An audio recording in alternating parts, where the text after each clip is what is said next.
Today is June 30th, 2026. It is 39 degrees Fahrenheit in Montevideo. I think it's the coldest day of the year. You can actually see the cold in the air. It's been a while since my last video, and part of the reason is it took me so long to review my cost of living data due to calculating everything on spreadsheets where I track it. So everyone, asks like, what did it cost to move to Montevideo, Uruguay, and how much does it cost for everyday things? Because we got here on the 30th of December in 2024, I had 2 clean years of back-to-back data. So I'm going to be breaking down my exact costs and everything else that goes into it. These are my individual expenses. I can't speak to anyone else's lifestyles, preferences, or expenses. This is just me and how I live my life here. So if you want to hate on it, you can hate on it, but I can't really apologize for anything. This is the data. So my expenses for 2025, I'm going to show you all of those and also compare to my expenses from 2024 to show you how I was able to save year over year 31.5% compared to the previous year for a savings of $12,291. I wanted to touch on briefly, like, we both sold our Priuses before we left, so that was like a huge thing because the resale market for used cars was actually pretty good in 2024, and we had low mileage, and mine had only 37,000 miles, so I was able to get a little over $11,000. The CARMAX experience was pretty good because I ended up just putting a submission online, and then they gave me a range, and I walked in and they gave me the highest of the range, which was higher than what I was trying to sell for online. So looking at this chart of everything that I tracked, and I tracked every single sale meticulously because I wanted to know, we had a divvy up between my partner and myself, but this is combined everything together. So all the garage sales and online selling was $3,400, and then the small miscellaneous items that we sold on eBay came out to $713 in addition to the cars. So $27,500 total we generated. So, these were some of the items that we sold, like a lot of our furniture. I really miss that chair, and then like dressers and other bedroom furniture. We did keep the mattress in the storage unit though. And this Freddy Krueger glove, like random things on eBay, you'd be so surprised, like a Windows phone from 2013. Obviously, like the bigger items like couches and stuff like that, we were able to sell. So it was it was a lot of work. It was almost like a full-time job in addition to my regular job.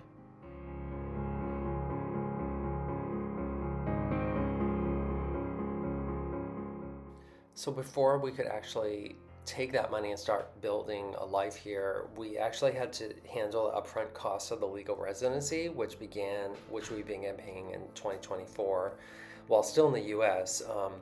My individual share, if you take a look at this chart, came out to $25.44, and that's basically every single cost that we had to pay to the agency, and then also additional things. I will say this, we didn't have a lot of time to research, so we only interviewed one agency. Looking back, maybe we could have compared the costs a little bit better. We probably overpaid for certain things from this one agency, and I do feel like I could have looked into it more, but we weren't even there yet. And so, I was advised to get the FBI criminal background check, but I do know that you can also go through Interpol. I did not know about that, and it probably would have saved me some money on the apostilles for the FBI criminal background check because I wouldn't have had one, so then I would have saved on the translation costs and whatnot. But what's done is done, but if you want to see that process, I link to the card above. Once we committed to the move, the next hurdle was actually finding a place to live. So during our trip in November 24, about a month and a half before we moved permanently, our relocation agency connected us to a local realtor who was able to show us a bunch of places. For her commission on the rent, you pay a full month plus 22% VAT. So that came out to $1,561 for the commission. So we ended up getting a great 3-bedroom, 2-bath apartment on the top floor. Basically, it was only a 5-minute walk to the Rambla in the Punta Carretas, Pocitos area, and the lease is a standard. Most leases are actually 2 years, and ours ended up, we secured 56,500 pesos per month, which is in today's dollar around 1412 USD for the rent portion. And then on top of that, you actually have to pay a second fee for the maintenance costs called Gastos Comunes. And ours ranges from 9 to 13,000 a month. So that's roughly 225 to 325 US dollar. And the main reason why it spikes in the winter is because our building includes the central radiant heating that are in the floors as part of the gastos, which I think is an amazing benefit, because then you don't have to worry about like sacrificing and being cold and turning off the heat and only turning it on at certain times. It just runs continuously from May through about March. Now, an important thing to note for anybody moving here is the exchange rate. The exchange rate is always like a moving target. So when we got here in December of 2024, the dollar was really strong. It was at like 43 or 44 pesos per dollar. And over the last 18 months, it's really fluctuated, at one point dropping all the way down to 37 pesos. I think that was about a year ago. And it's now stabilized back around 40 pesos per dollar. So because this does affect our living costs from month to month, we've learned to strategically convert larger chunks of money to the Uruguayan peso when the dollar seems to be higher, as it is like right now. You can't sign a lease in Uruguay until you have a Garantía, since Uruguay doesn't use traditional security deposits that are typically held by landlords.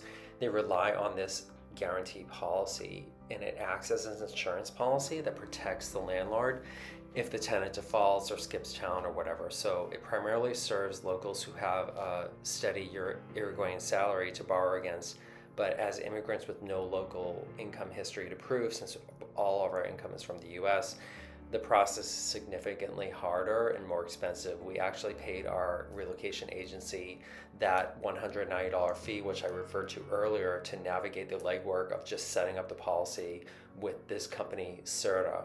And so Certa, we paid them directly the 4 months of rent, which acts as the deposit, which was $51.09 US dollar. And that will get refunded to us at the end of the lease once we leave. On top of that, you pay the policy premium. The landlord does not pay it, you pay it, and that was $785 for the first year, and we pay that before the next year begins on your lease.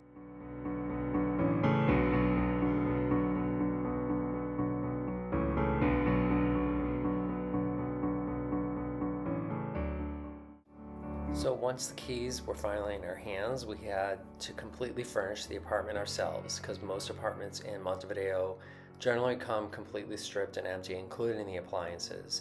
We felt it was important to buy our own things rather than getting a furnished place, even though it cost more money. We had funds to do this. So this chart is actually showing every single cost, from the real estate commission, the first month's rent, the Garantía policy, all the appliances and furnishings. Note, we did not have to buy the electric stove or the 2 water heaters that came with our unit.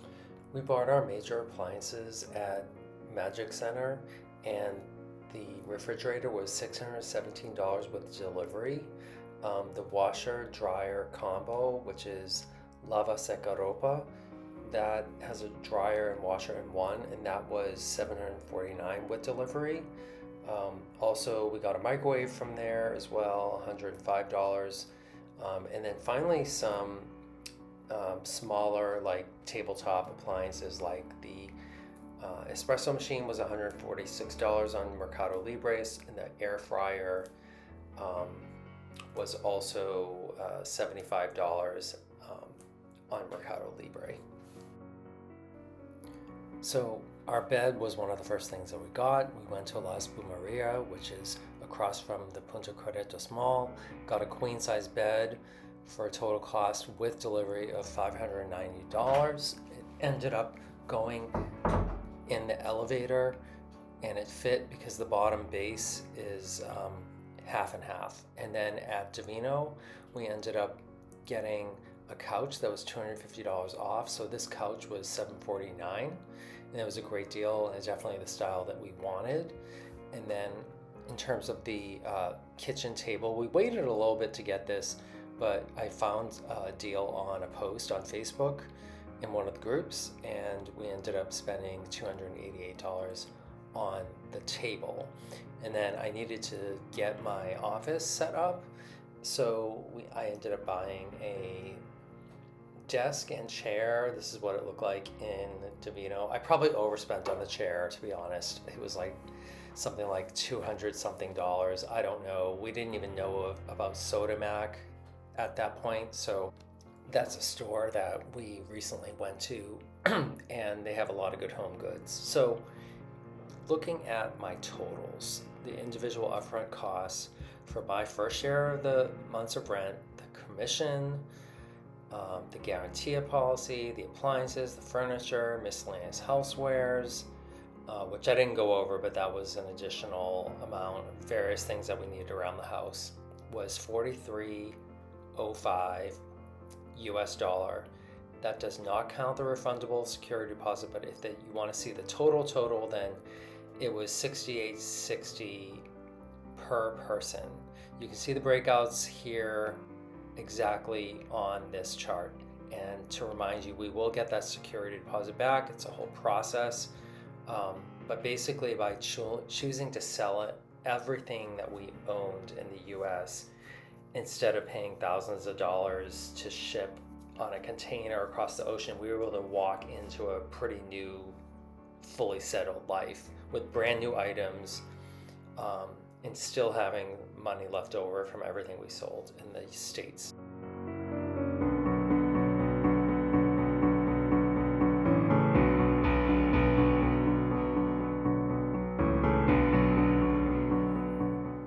So what about like day-to-day costs and budgets and what you're normally spending money on as you live in a city? So I did an analysis because I had these 2 clean years, and so I'm going to show you a graphic that's going to look at my year over year. Now this is just me individually as one person, not within a couple, of my annual expenses, and I've categorized them into different areas so you can see, from rent to electricity to phone and other things like that. So I'm going to break down this chart and go over all of it.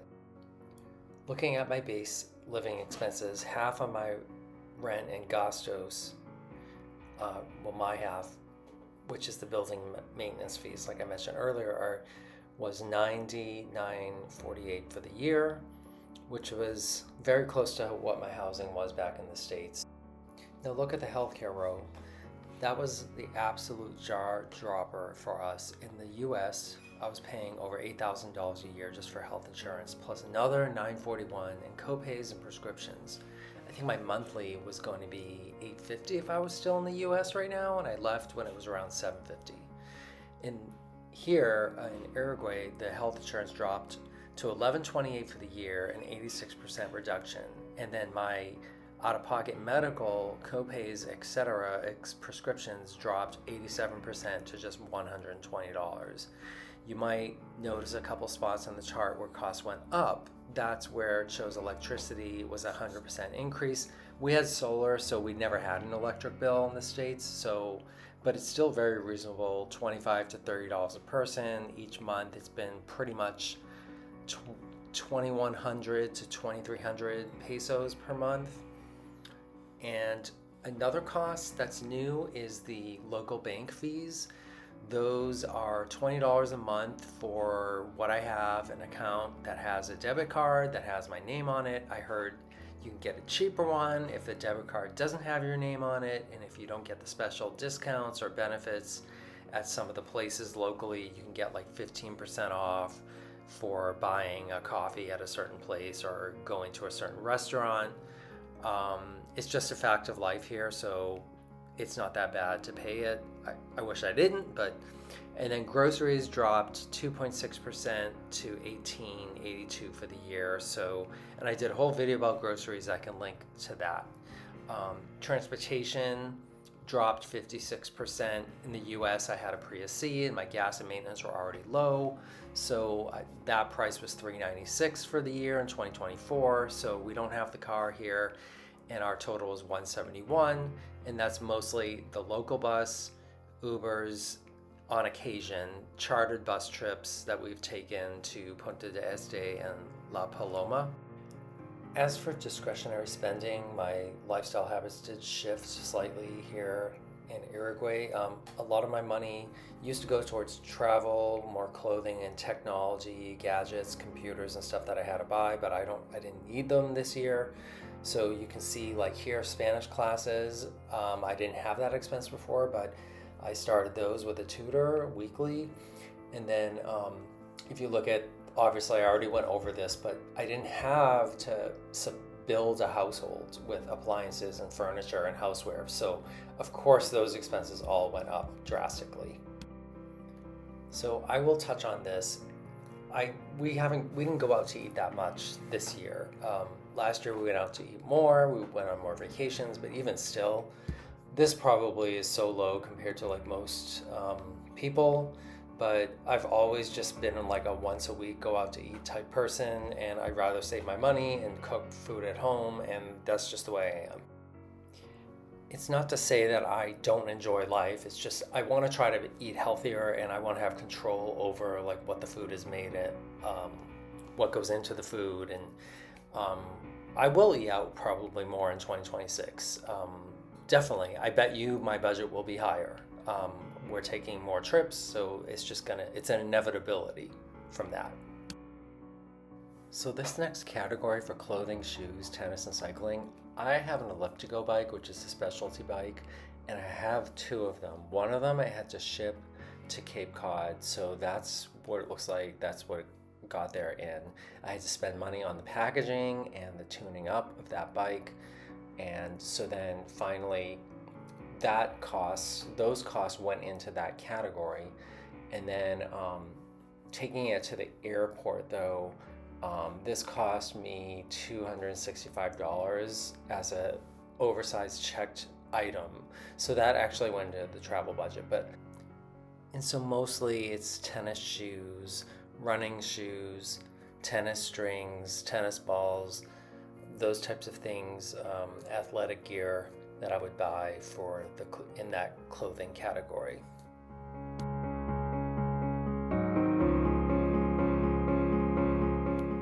So wrapping up here, here's the entire snapshot. You can see that 31% decrease year over year in the expenses, and you can see the savings was $12,291.